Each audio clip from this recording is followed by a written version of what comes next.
Hi everyone, it's Tutu Signs at Aloha Food Forest. I'm here in front of our avocado jungle. I want to teach you just how to maintain the avocados, just so you don't have any troubles. Like this one down here, this one's got to go because it's touching the ground. So then ants and things can crawl up on the plants when they're touching the ground. And I discovered by just clipping that off, you can save yourself a lot of trouble with pests and bugs.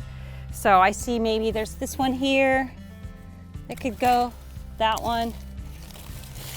Clearing it out a little bit underneath there so the ants won't be climbing up there.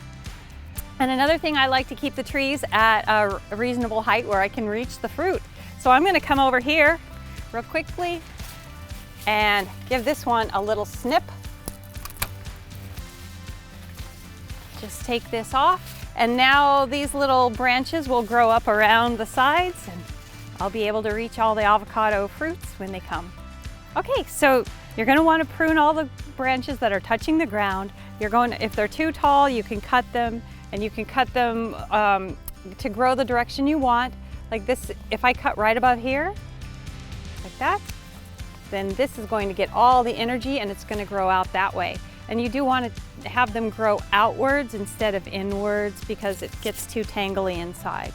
And lastly, cover the soil with organic mulch and water as needed. So overall, avocado trees are not only beautiful and evergreen, avocado trees are easy to maintain and a pleasure to grow. Thanks for watching my tutorial. Make sure to follow our channel and visit our website to discover additional tips, tricks, and advice on how to transform your garden into a food forest.